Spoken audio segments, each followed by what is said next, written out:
What's up, Sunderland fans? And if you've just watched me on live stream on the SAFC Fan TV, you'll have already seen everything I'm going to say. But this is just a little post-match review, how I see it. It took us to go a goal down to get started. It really did. The team does not look like they're playing for each other, playing for the manager at all. If KLD and Speakman cannot see this, then I'm sorry, they're the ones that need to go. Unless they make some sort of drastic change in the next few days, few weeks, then it's not just going to be Beale's head that fans are out for.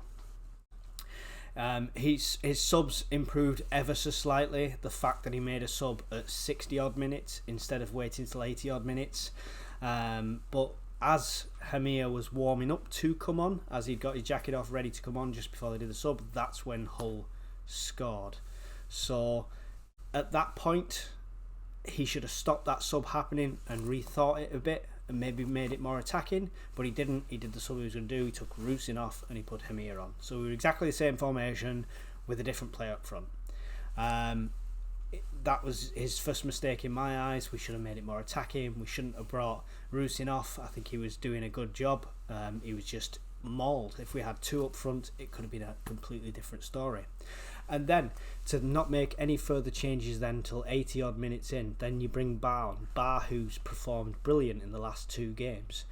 What difference is he really going to make in the last 7 minutes, 8 minutes, 10 minutes with added time, whatever it is?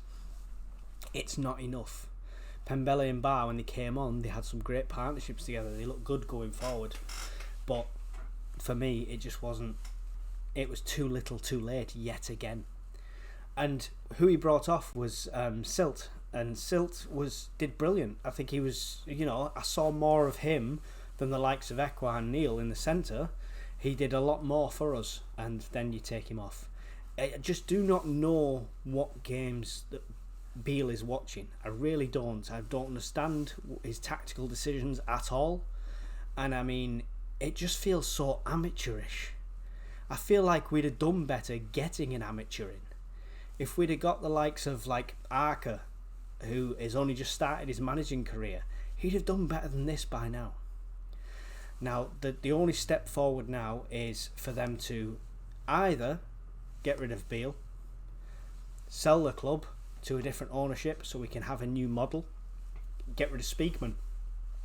We can't attract anyone better than Beale as a head coach who has to say yes to everything. That model is not going to work anymore. It's clear to every single fan in the stadium or at home watching the games. We can all see this is not working. You need to attract a decent manager. Roy Keane might have considered it. Will Still might have considered it if it was a manager's job, if they had a say in the staff, if they had a say in the players that were coming in, if they had a transfer budget given to them. But you don't. You go for somebody who's just a yes man. A 1-0 defeat to a team like Hull is not the end of the world if you're on form and everything else. But it's a slow decline. It's after Ipswich and then this. There was no bounce back. There was no fight.